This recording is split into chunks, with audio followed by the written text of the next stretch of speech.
as an outsider, of the current players, is the most likely manager Zimmerman? Is it most likely Ryan?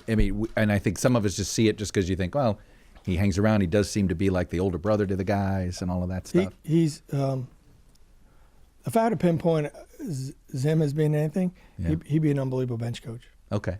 Because he does interact with the He's players. always watching the game, isn't he? Yeah. Yeah, you always see him paying attention. If you had to pick one guy, and we got quite a few. Howie's really good too. Howie's going to be, one day, and I told him, I said, you got a future, either in the front office or as a coach. He'd be a tremendous coach.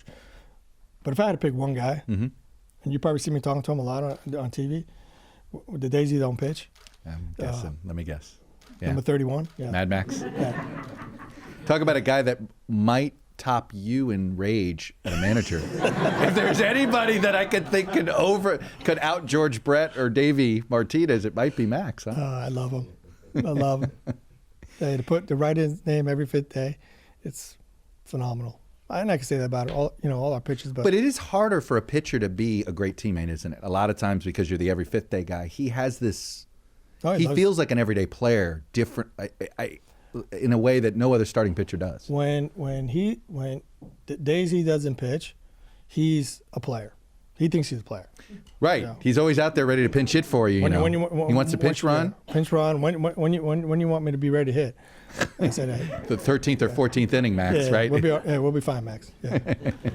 Max, but I'll tell him, some days, but he's spot on. I mean, but he's definitely sharp. I mean, he understands the game. Anthony Rendon. All right, we're going to miss him. How do you not miss him? Yeah. Look, you were with him a couple years. He was with this team. I think in some ways, I don't want to speak for all fans, but it's like I don't think there's any bitter feelings. Like I feel like, no, he was straightforward. He's honest. He worked hard. He liked being here, and now he's going to like being there. Absolutely. But what is the feelings inside the clubhouse? I think the guys, they're going to miss him. We're all going to miss him. Not only what he's done on the field, but what he's done off the field as well.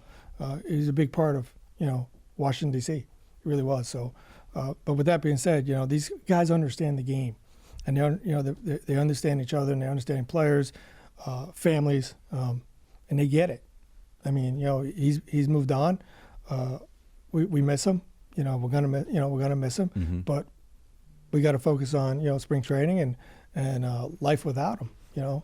How tight are the players? I feel like you have some players who have very mature families and live almost a suburban life. I think Max doesn't live; he lives in the suburbs.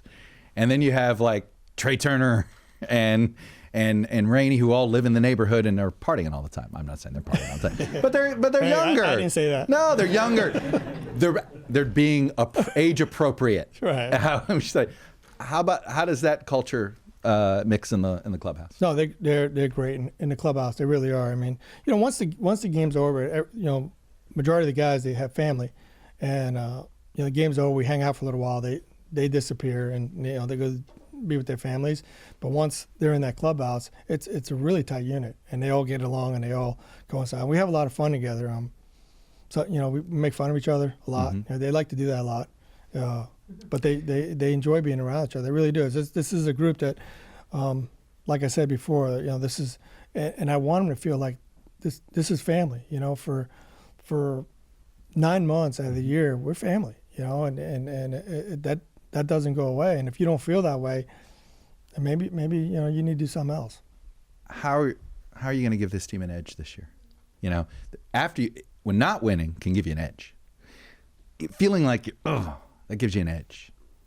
You won. So how are you going to bring back the edge? So I've been thinking a lot about this because, and I will say that World Series hangover, it's real. It has to be. By the way, there's Super Bowl hangovers too. Yeah. Look at our friends the LA Rams, yeah, not making the playoffs. I mean, just getting there can give you a hangover. But what I gathered the last few months is I want these guys to understand what they did, how they did it, and focus on that. It was grinding. Yeah. But focus on that. Don't let that go away.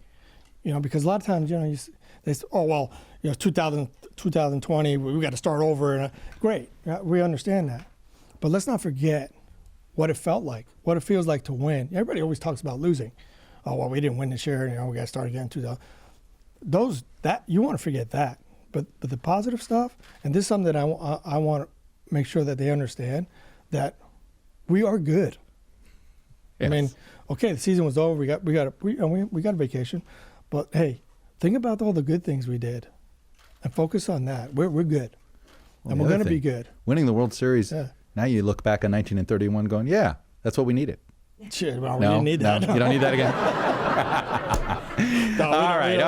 It literally is the only two. I think my son knows those numbers. It's so etched in his thing. 1931. But it's something.